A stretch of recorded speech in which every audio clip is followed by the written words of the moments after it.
Hell yeah. But Pat, these are my guys. This is my guy Darian, Brogan, Creel. We all went to Eastern Michigan together, so I got the OGs with me. Well, I listen to the podcast all the time, so Damn right. That's the right answer. That's the right answer. Walk up in it like, yeah, I'm really am. Talking my shit like, I'm really am on God.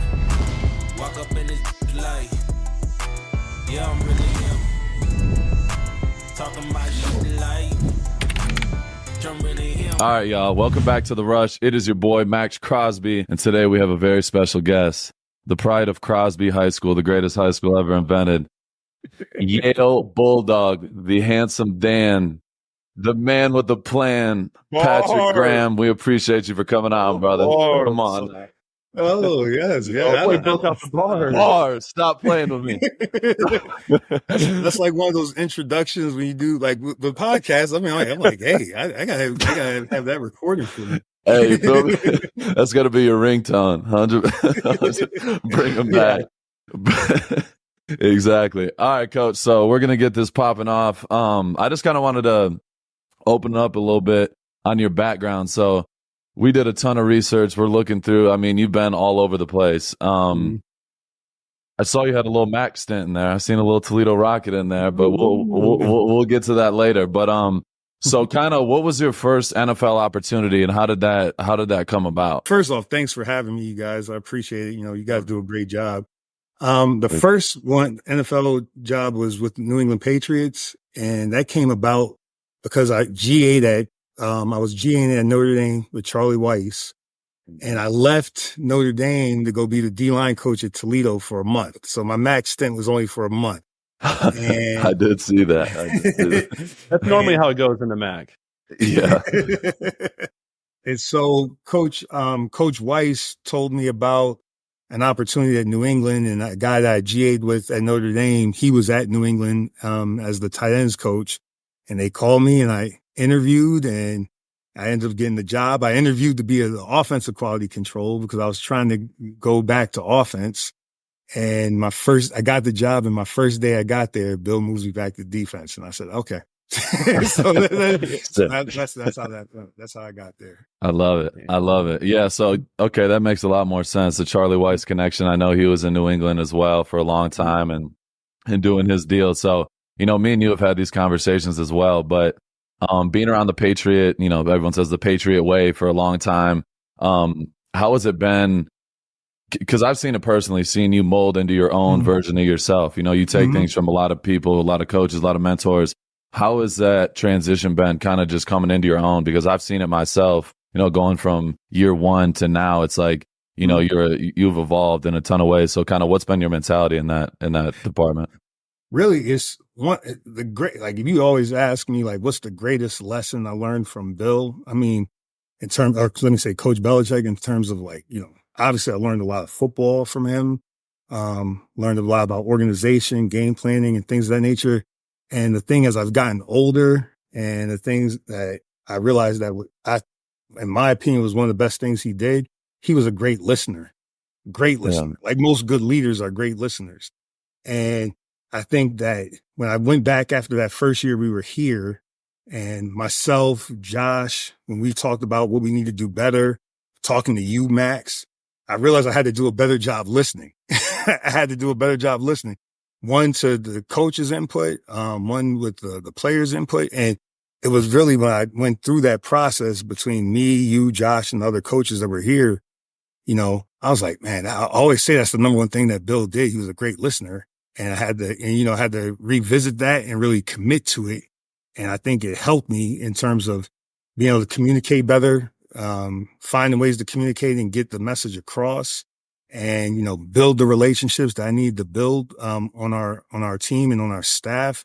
And, you could tell I had a lot of fun last year. I had a lot of fun. We had some success on the field, and this about me, Maxx. I'm a coach, and I always say I'm a teacher first, and I don't have any other hobbies. So, I mean, this is where I get my enjoyment aside from that and my family. So it really helped me a ton. It really helped me a ton to revisit that. And I just feel so much more comfortable with our group. I feel so much more comfortable even just living in Las Vegas, away from being I'm from the East Coast, my first time out here.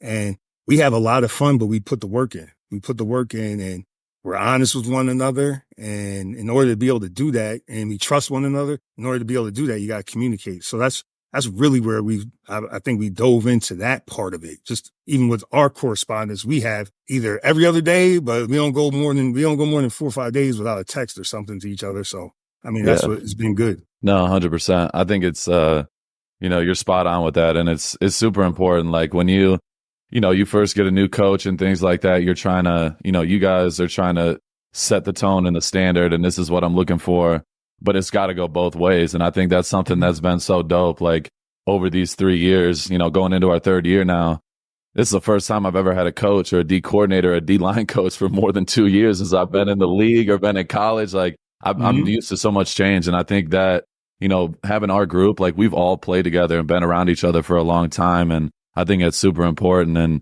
I think that's just a testament to, what everyone gets to see on Sundays and where we're going is just that connection. Like everybody's on the same page. Everyone's trying to do the same thing and trying to be great. And it's, you're the one leading the way in that department. And it's been incredible. You mentioned Bill Belichick. Do you have a favorite Bill Belichick story? Because I feel like everybody's got one. So we gotta hear it, because I know you've shared a couple, but the people want to hear it. Oh man, I'm trying to think. I mean, again, for me, I mean, I owe him so much. He was such a good mentor, and just in terms of just learning ball, like some of the stuff, like in terms, I remember one time we had a bad day versus the run, right? And so we were meeting after the game, like we were going to dive into it about the run game, and Bill was referencing some plays from when from previous years. I'm like, in my mind, I'm like, he does realize I just got here 2 years ago. And I was sitting there and so I remember going to Matty P after I had the meeting. I'm like, Matt, I said, I don't know what game he's talking about. Well, you better figure it out. So, went back but I think that was a great way of, cause you do it a lot, Max. You know the history of this game. You know the history of the Raiders. And okay, this issue came up in that previous game. And even though I wasn't there, I went back and watched it and saw some corrections from it. And it's a way of, in this league, a lot of coaches thankfully, they try to get you to understand the history of it. Understand that some of these problems repeated before, but it just shows, in terms of the way he communicates it's pretty dynamic how he does it. And, and me, I always refer back to all these old games all the time. If we're talking about effort or something, Max, I'll bring up a random play from the third quarter of a AFC championship game. And I'm like, you don't know when it's going to get called upon. So we got to be ready all the time, so. No, 100%. And that's real shit. Like the history of the game, me and you talk about this all the time, but I always go back to Marinelli back when I had him, earlier in my career. And he would show us clips of Doug Atkins in 1980 setting an edge. And everyone's like, why look at this grainy ass film. It's on a black and white screen.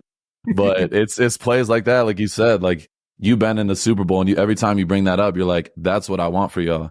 And it's literally the smallest little shit that's going to make the difference or come down and, make the difference in the game between winning and losing. So yeah, I love that shit. You already know. This red area play from Super Bowl III, the Jets versus the Colts. I got that to make my point about. You're a D lineman, right, Max? You hear? Yeah, come on, about man. Topper all the time. Like it was a Topper play back then. Max was like, okay, if y'all ain't ready for Topper, if they've been doing this since the third Super Bowl, y'all better be ready. So, yeah, fact. There's no excuses. Yes, sir. I thought it was interesting that you mentioned, out of all the things Bill Belichick is great at, you mentioned listening, because I feel like from the outside looking in, it gets portrayed as like it's his way or the highway. I think they just look at quarterback changes and what went down with Mac Jones and all that. People, I think, get this wrong conception about him where it's like, it's his way and only his way. So I thought it was interesting that you brought up that he's a great listener, because that doesn't seem to be something I would think of, to be honest with you. But I do want to ask you. I can't speak for the opinion of others, but again, I love the man. He helped me a ton and learned a lot. And I just know in my experiences, he's one of the best listeners I've ever been around. He is the best listener I've been around. Mhm. Yeah, and probably That's one of the dope. most detailed people you've probably been around. Oh yeah, too, I no imagine. question. Yeah. So I got to ask you, obviously you spent a lot of time throughout your career on the defensive line and coaching that unit. So for you, what excites you the most about this season, the D-line specifically, obviously led by the boy Maxx here, and then the Mhm. addition of Christian Wilkins, and then development guys like Malcolm Kuntz, and then Tyree trying to make his way. So what excites you the most for the upcoming season? The number one thing, and it's spearheaded by Maxx, and Maxx has done over the 3 years I've been here, he's done a good job, like most leaders, of bringing people along, is the energy that's felt from that room. And I would say Maxx is spearheading that, Robin Leonard, the other coaches in that room, because when the big guys, when you could feel their energy on the field, whether it's in terms of running to the ball, whether it's in terms of the excitement in the meetings, like, even if I have to keep them in there longer and it's not necessarily talking about D-line stuff, Maxx is locked in. He's writing the stuff down. We're not going to give it away, Maxx, but like, yeah, there's some stuff we're working on. And like, Hell yeah. but like the energy in the room and on the field, you can feel it. And they've brought all those guys along, the guys you mentioned, you got to play that position a certain way. Now, again, Maxx plays every play of the game at a high level, but when you get in there when it's your turn to go in there for your 6 plays on the roll, or whatever, you got to play with your hair on fire, be able to execute your technique, and you got to play with a certain level of energy that, and it's just infectious and it spreads throughout the defense. I always tell them, if you pass anybody else up on pursuit, because y'all weigh more than anybody else, tap them on their ass. Tap them on their ass. Just let them know I'm coming. And that might show up on the tape. So it's been exciting. And, they have a good brotherhood in that room that they've built. Combination of Robbie and Maxx and those guys, AB, Jenkins, it's a mix of young guys, veterans, and the football conversations are so good in there. And Maxx could speak on this, like when, as a coordinator, I float around to different meetings. Well, I need to go reset. I just go sit in the back. I asked the rookies, don't bring any of the brownies. I don't need any of those this year, Max. I said, but I sit in the back, normally have a brownie, and just I just sit there and just, when the football is getting good in that room, it's really fun to be a part of it. Oh yeah, and you could always be ready for when Pat walks in the room. He's like, "I'm a D-line coach. I'm a D-line coach. You got to know this. Like, I'm a D-line guy. You got to put hands on people." It's lit every time, and we love it. We're like, "Damn right." He just wants to be in here with us all day, but he can't. He has to be run the whole show. But that's just legendary. So say the defensive line is your favorite unit on that side of the ball. Hey, you can't do that to him. The hard bottom. You can't do that to him. Hey, you already know what it is. We doesn't even have to say it.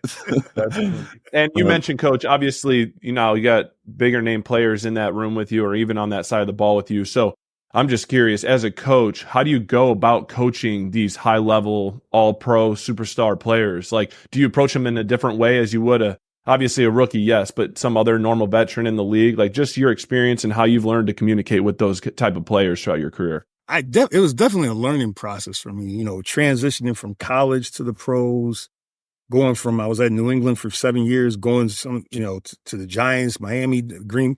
I had to I had to learn how to the best communicate with these guys. And, we say superstars and stuff like that. Like Maxx, Maxx is a superstar. Christian, however you want to look at it, but like, let's just talk about where Maxx came from. Fourth round, right, Maxx? Yeah. Yeah, it came from the MAC. Like he earned what he earned. And everybody talks about it, but like I see it on a daily basis, like the work he puts in, like he's still chasing it. Whatever it is, he's chasing. Whatever the chip is, whatever it is, he's still chasing. Spill. Chasing it. Epps. They're chasing. These guys are all chasing. Like, so like whatever the guys that some of our better players, whether AB was out of football for a year. Jenkins, is he too old? Like they're still chasing and they got the same energy. They attack it. Every day's new. They're trying to get the 1% every day. Do I have to know how to communicate to each guy differently? Yeah. I told, we had a meeting before we left. I said, the spring is about getting to know the guys again. And I'm like, for me as the coordinator, and I encourage the position coaches, I got to know how to push each person's buttons. And it's different. Like how I push Max's button is different.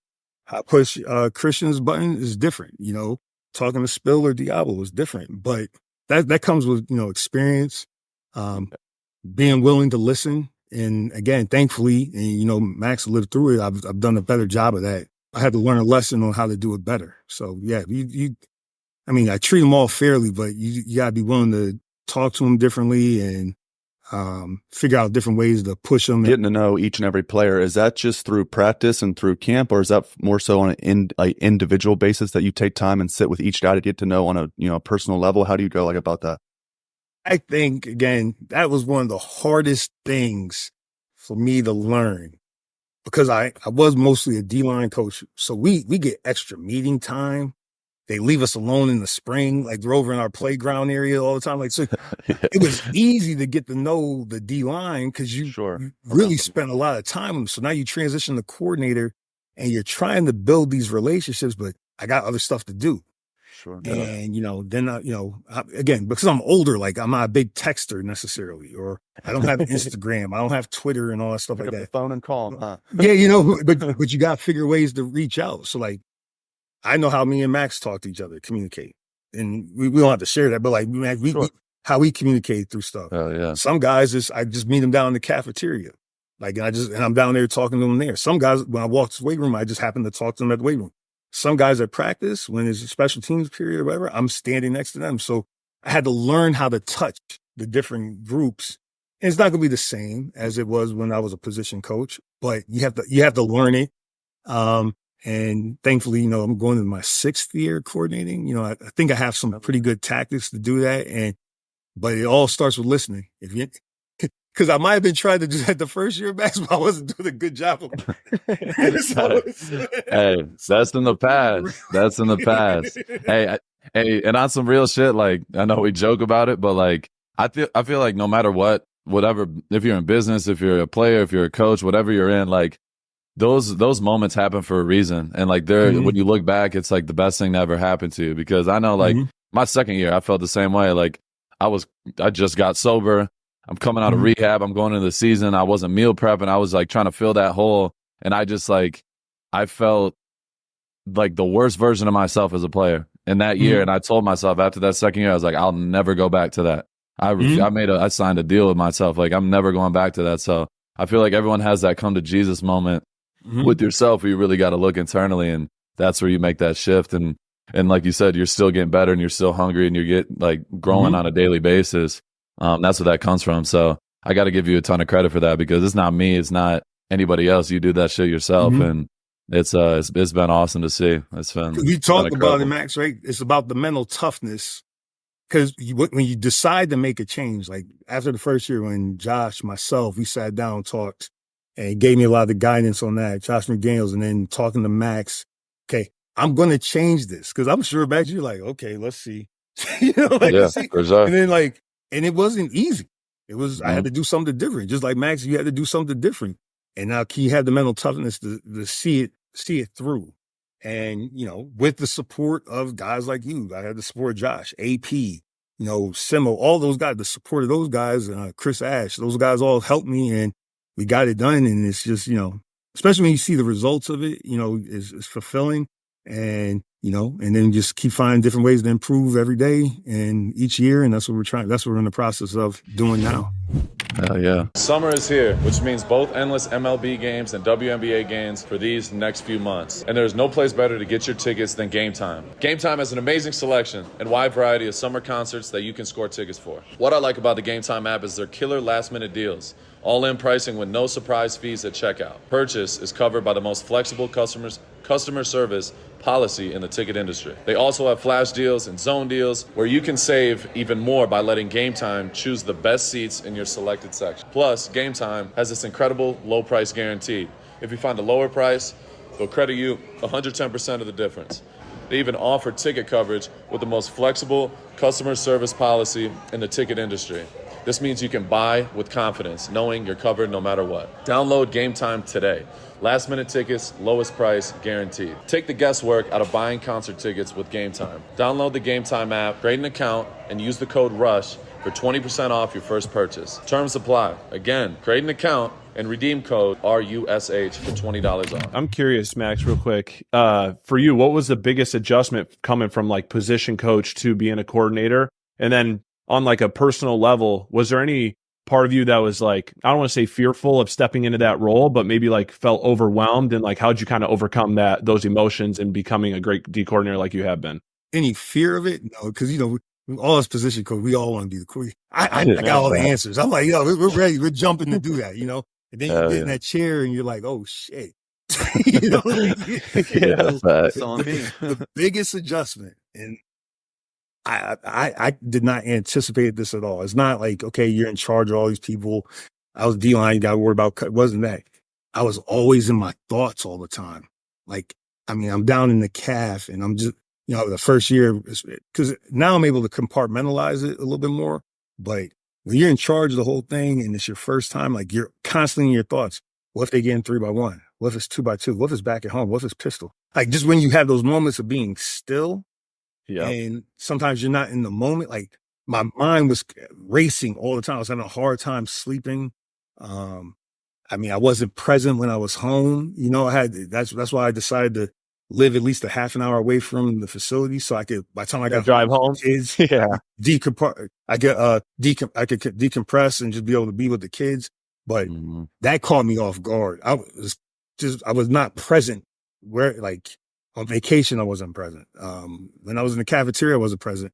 And I've learned to handle that a lot better. Still in my thoughts all the time, trust me. But what we saw last year was just obvious as hell. They're sending the slide to them. They're chipping with the back. They're sending tight ends. What does that do for you as a coordinator to put the rest of your defense in a good position to succeed with all the attention on Maxx? And then as well as that, what does it do to put Maxx in a position to still make plays? I learned this. I can't remember the specific coach, but when you have a player like Maxx, it's my responsibility. They're going to slide to him. We got to find ways to free him up. I owe that to him because again, based on what he gives me here every day, works every day, comes to the office with the same attitude every day, runs his ass off at practice, plays every play of the game. Like I owe him to that. We talked about what my boy from Florida State said to me. I was like, he got me with that. That was a good one, DC at Florida State. But so it forces me and our coaching staff to get in the lab. I owe him to that. I owe him to do that, and then because he's a great player, I owe him to challenge him, like I told him at the beginning, I said, I'm going to think about something. I say, give me a month. I want to really, really study it. I said, and we talked about something that we want to work on this year. And, and then we added another thing and, somebody else on the team got it done first. And how competitive he is.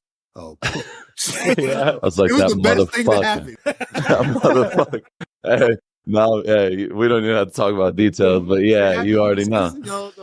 Hell yeah, facts. Facts. You got to find them edges. So it forces us as coaches, we owe that to him. We owe that to him, and we owe that to all the players. But when you're dealing with Matt, it's something different. You owe him that, and so get in the lab and study and find ways. If that means going back to old tape, means changing up something you're doing. He's that caliber of player. I appreciate that, Coach. You've worked underneath, a plethora of head coaches now. So for you, I think I know the answer, but do you enjoy working for a defensive-minded head coach more than an offensive-minded head coach, and just why?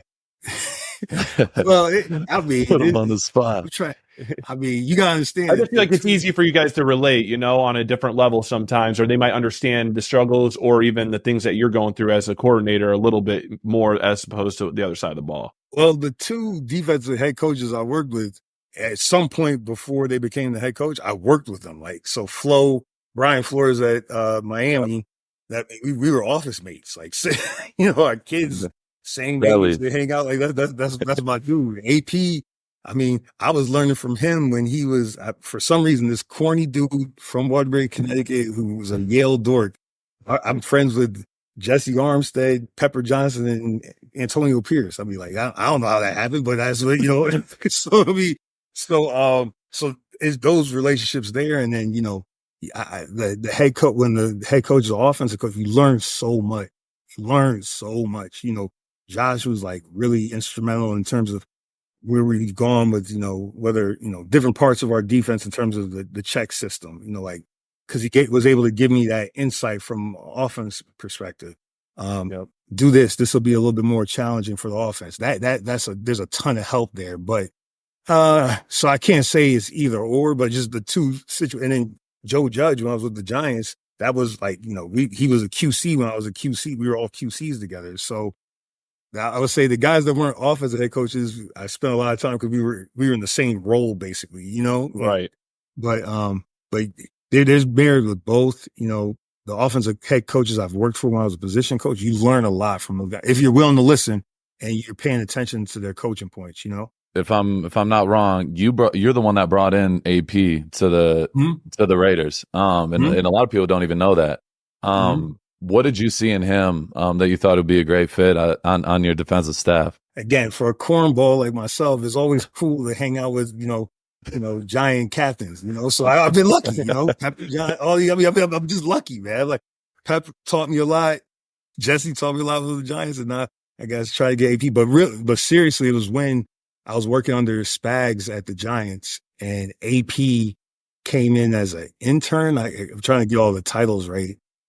I didn't even realize until halfway through the season. I just knew he wasn't there on Friday for whatever reason. He was coaching the high school team out here in LA. I said, dude, you go to LA? And he was going Saturday to see his son. I just thought I didn't know what he had going on. But then he would come back for the game and then throughout the week for practice. But the level of detail in terms of how he studied it, I was coaching D-line, but I would ask him questions about how he would see it from a linebacker perspective. Because aside from, learning from Bill and all the coaches I worked for, the players and the former players, if you're willing to listen, they give you the nuggets. I credit Vince Wilfork. You know how much football I learned from that man? Gerard Mayo, and then I talked about, Pepper Johnson, who played Snacks Harrison, those guys, you learn a lot from former players because no matter how I slice it, I've been coordinating. This is going to be my 6th year. I've been coaching league for 15 years. When I refer back to my players' eyes, and I wasn't even on the field a lot. Most of the time, my players' eyes would be just, grabbing water and giving it to somebody else or seeing the play happen on the field. But my players' eyes are from my hand in the dirt. Mm-hmm. So, you guys, so to be able to ask AP, can they see this? Yeah, Pat, they can see that, or what can he, if I'm asking them to key that, yeah, they can see that, because on paper, I get it. But, you want to have that reference for yourself. I never played the position, so it helped. And I didn't play a lot because I was, terrible. We don't have to talk about that. Talk about the paint. Yeah, we don't have to. So you said that you're talking all the stops you had, all these different, key guys in terms of what made the defense so special. Just for the sake of this conversation, outside of Maxx, who are some of the most dominant defensive guys you've had the joy to coach? Limit to 5. I've told Maxx this: if you want to see a nose tackle dominate a football game, 2011 AFC Championship game, New England versus Baltimore, Vince Wilfork. Yeah. I mean, woo, that. And then I think 2013, the Monday night game against Houston. I mean, he did stuff that I remember guys that big aren't supposed to do, huh? Yeah, I'm like, you're different. You're different. Throwing people. Yeah. He was different. I would say Chan, I remember going to work him out at Syracuse. Chan, he gets busy, man. Chan would get busy. And so, I've seen him, I need you to go get the ball right now. And then him go do it and get on the phone and go, I told you, or hang up. Yeah. Good. And then hang up the phone, something like that. That's why I'm like, go get the ball, God, I don't want to get in trouble. Not taking anything away from Mayo or Jamie, the linebackers I coached in New England, but when Hightower, that Super Bowl, that play when he, High used to do stuff to be that big and that fast. I mean, he was different. Versatile too. He was all over the place. At the Giants, Knack. Big monster, nose tackle. I used to tell him, I'm like, yo, y'all. I'm talking to me. I'm like, nobody else could do this Superman stuff, but then, with Snacks, you could do it. And then I'm trying to think who else I want to leave out. Let me think. I'll tell you, it's unsung, but I'm just telling you, man, the stuff Jank was doing last year, you know, especially you talk about where it came from, like, you know, debating whether to get him, then we get him. Then, you know, I'm like, patience, man. You know, because again, I am a D-line coach. So like, you know, in the spring, stuff might not look right, but it's not real football yet. Early in training camp, you know how I'm at, Matt, y'all got to get your grippers right. Relax. Nobody's panicking yet. Just get your grippers. You haven't played football in 7 months. Relax. And then once it got right, because again, a lot of these guys, all these players, and you guys all played, if you tell them what you're looking for, y'all try your best to get it done. So you just got to be clear with the communication and concise. And told Big Jank, like, yo, man, they block you one-on-one. I need a tackle made, dude. Done. Yeah. That's what I'm talking about. Get your grippers right, get your extension, get the plate. And that's what that dude did. That's what that dude Play after play after play. Locking out and shedding and making the tackle. He was out there talking shit to me. Shit. He's like, shit, I'm going to get his ass, Max. You better. I said, shit, just force him my way. I'm getting him. Don't worry. But it was a race. Jank is so slept on too. Like, I love that you brought him up. That bro, he's one of my favorite people in general. Just one of the best dudes you'll ever meet. But yeah, Jank is a special cat. He was dominant last year, and it really doesn't get talked about enough. So, and he's in year 12, 13. The man's 40 years old. He's damn near, he's your age. Yeah, he's out here locking shit out. You definitely got some love for the nose tackle. Yeah, you exposed yourself. You're a D-line guy at heart. Yeah, that's crazy. 100%. What are you most excited about for the upcoming season? And then who's a guy for everybody else that you think will make a huge stride this year? I'm most excited about being around each other. I'm really excited about this trip and how AP has us going away for training camp, just because I think as we improved last year throughout the season, it started with us getting to know each other, how to communicate to one another. Coaches to coaches, players to players. And I think once you put us in that environment where, you know, our families aren't going to be there and we're going to eat dinner together, even if you want to go get a snack, you're going to be seeing somebody that you're working with. I'm really excited about that and seeing how that helps us moving forward. A player, I don't want to put anybody on the spot, but a player, you know, I just love what Malcolm's been able to do. You know, and I keep talking about D-linemen all the time. Okay. Your favorite. I should have been looking at the specialists this year. I don't know what it is. Talk about the big This boys. gunner over here. Yeah. I'll get two that I'm excited about, like Malcolm, because of just in terms of like what he was able to do last year and the way he's working right now. I think he could care less what happened last year. He's trying to go. He's like he just like Maxx. You have to do every week or every year. It's a new season. It's a new week. Like the way he's been working, the maturity in terms of just him growing into himself as an NFL player and knowing who he is, you know, and being able to communicate that and to be able to execute it. It should be fun to watch. You know, I'm not going to put any I'm predicting this or that with him. I just know this. As long as show me you doing the work. I mean, we'll see what the results are. Let's rock. But like he put in that work. And then another person would probably be I'm real excited about because you can see the growth. Trayvon, because you know they don't make him like that. That's a big, athletic, fast dude who has style and swag too. By the way, I tell him I can't pull some of that stuff off, but he does have swag. So I'm excited to see him too. Too. No, Trayvon doesn't get his flowers enough, but I love Trayvon ever since the rookie. I mean, he's been starting ever since he came in, and he's a quiet killer. He's the most laid back, you know, chilling, walks in. He's got the slides, a full fit every day, drip guy, but he's going to come downhill and smack shit too. So he's a baller. And it's only right you mentioned Coons because it's another Mac guy. So, you know, there's a trend here going on. Malcolm is, I love Malcolm. I already know what he's about to do. So it's about to be legendary. But yeah, let's get this segment. We'll get you out of here. I know we're holding you over a little bit, but we do our Mount Rush segment. So we ask everybody, you know, depending on if, you know, what position or whatever, who's their Mount Rushmore, what they do. So, you know, we had a little argument in the chat, you know, whether we're going to do defensive minds or or defensive coordinators.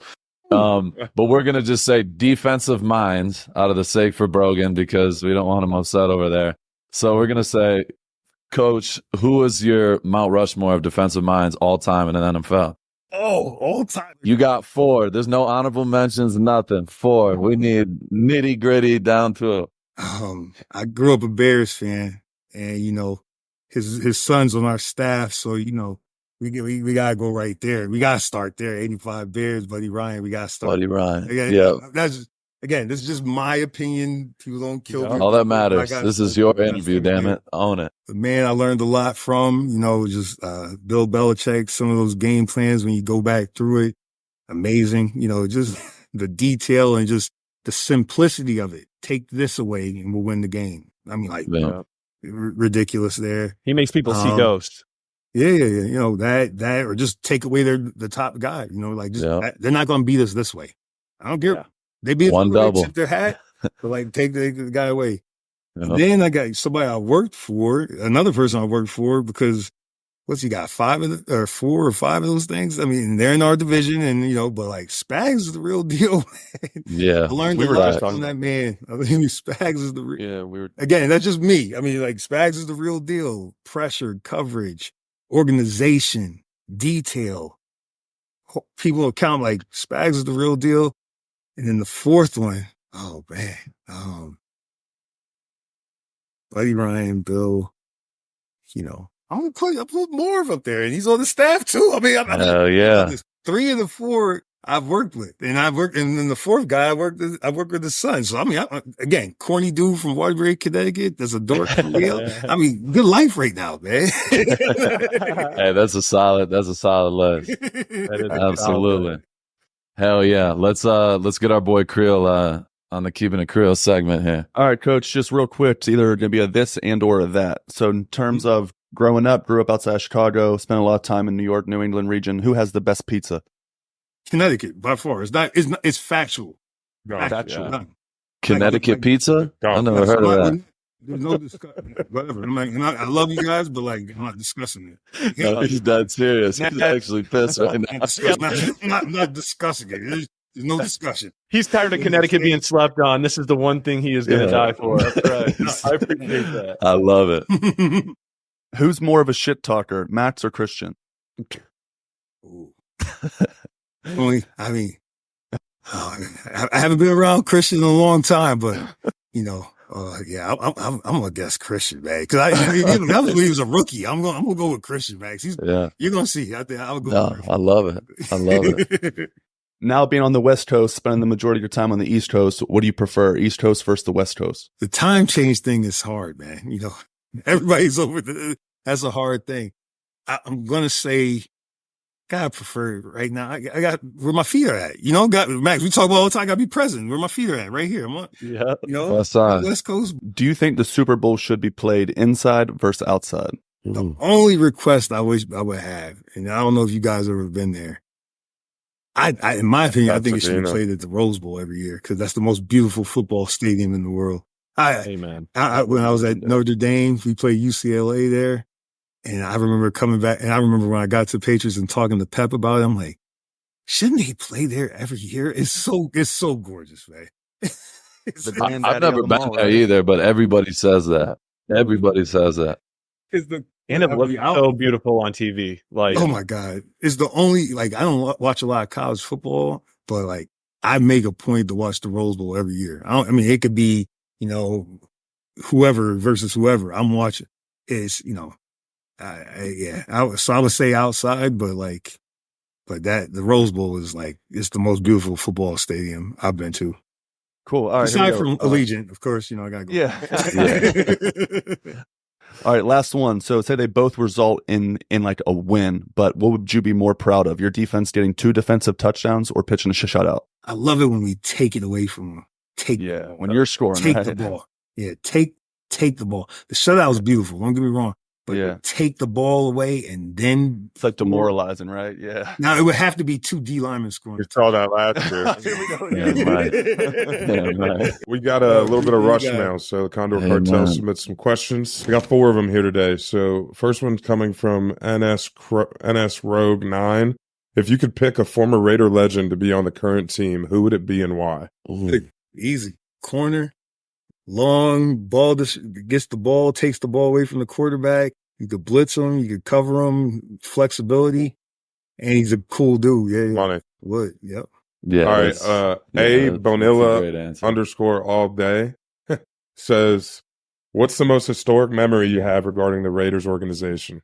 No, it's funny. I remember I didn't realize, growing up on the East Coast, I didn't realize all the history with the Raiders and the history of Mr. Davis, Al Davis, in terms of his role in terms of just his role with integrating in terms of African Americans in football, like whether it's, all the HBCU players, his role in, USC going to play Alabama and they had black players, like that stuff, being a black man in this country and just because my dad's from Tuskegee, Alabama, and there were a lot of Raiders fans down there in Tuskegee, Alabama. I didn't understand why. That's random. And I got to see some of the history. So like, I don't have, it's not a specific thing, but it's just the role that this organization had in that. And then, Art Shell being the head coach, cause I mean, it is what it is. That's huge, man. I mean, that's huge. And, and then to be a part of it, I mean, I've been blessed with the different organizations I've been with, but like,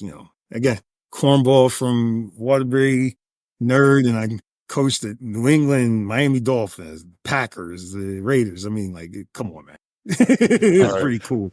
Hey, man. It's from Tired Raiders fan. Says, what moment did you realize how special Maxx was? Me? When I put the tape on when he was coming out of college. I mean, I know I've heard the podcast and stuff back. That's a true interaction between me and Maxx. I know how comfortable that visit was. Yeah. Pulled him off to his Love it. side. I was like, Love it. dude, I love you. I said, Yeah. I love you. I said, I don't know what to tell you. I said, yeah, I mean, cause this is what, people say, okay, this is what I hate when they talk about you, Maxx. And That's like in terms of his effort and all stuff like that. I'm saying, so was he raw in college? Yeah. But like you saw the tools, like the bend, you saw the ability to get off blocks. His hands have improved, but he used his hands. Some D linemen don't use their hands at all. And then you see, so that was early on. I saw what I wished I could work with. And then for him to be where he's at now is not, remember the YouTube video I sent you. It's not necessarily a gift. He works at this stuff. He's skilled and he works at his craft, and then when you get a chance to coach him and see like how he works at it, how he's relentless with that. I mean, it's pretty special. And I mean, early on, and Maxx told you the story. I mean, I wanted to coach him. First call I made when Josh hired me, dude, it's happening. And then it's just been improving every day since then. So. Hell yeah. No, I think most people, it's funny. I've told the story many times, but I still say to this day, like when I first met you in Miami on that visit, like it was a rough visit. I got grilled the whole damn time. And then I go and meet with Pat and you were so positive that like I thought you were being sarcastic. I thought you were like with me. And I legitimately my whole visit, because that whole process was tough for me. Like I wasn't getting a ton of love from teams and stuff like that. So I even told my agent, I'm like, I don't want to go to Miami, but I don't know what it was. I think Pat might have been being sarcastic or trying to with me because he was so damn positive and telling me I'm his favorite player in the draft. And he said it over and over and over again. And then you ended up, when we hired Josh and you became the D coordinator, my agent was in my house at that time. He goes, I guarantee you Pat's going to call you. He's like, just keep your phone on. He's like, he's going to call you. And legitimately, while I was sitting at that table, like 10 minutes later, it went public, and then you gave me a call and were like, man, I've been waiting to coach you. I told you that you were here. I'm like, holy shit. I was like, we're actually here. So yeah, it's been a damn movie so far, but we have a ton of work to do. It's going to be legendary. As a Raiders fan, when you turn on the TV on Sundays this season, what can they expect from your defense this year? One, you just relentless effort. That's the standard that, been established by the players in that room and on that field, and our leaders, Maxx, Spill, Epps, AP. I talk about myself, the coaches. So you're gonna see relentless effort on every play, running to the ball. That should show up. You want to see some mentally tough and physically tough athletes out there. So what I mean by that, physical in terms of sure tackling, physical in terms of heavy-handed and striking blockers and striking people, because the game is a collision game. It's a physical game. We need to see that. And then mental toughness. We got to strive and not just try to survive in the situational football. Talk about, every game in this league comes down to 2-minute red area and third down. That's where we got to play our best football. And that's what the standard we're holding our guys to. And when I say our guys, we all work together. Myself, Maxx, AP, all the players. They know we're real clear on what we wanted to look like. I would say Maxx, Ray. It's the first year 100%. I didn't do a good job of conveying what I wanted to look like. That's why that whole listening thing was important. Like, I don't think Maxx or anybody you ask, Epps, they know what I wanted to look like. And we know, and we just hold each other to that standard. And even if I'm like lacking on it, like, yo, Pat, you said this is what we want to do. Like, man, players over scheme, man. You know what we wanted to look like, but players over scheme. That's what we're trying to operate.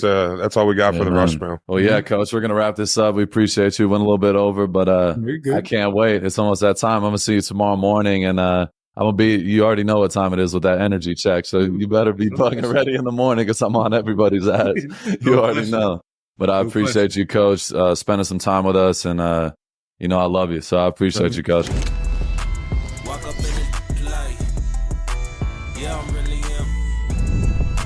Talking my shit like I'm really him on God. Walk up in this light. Yeah, I'm really him. Talking my shit like I'm really him.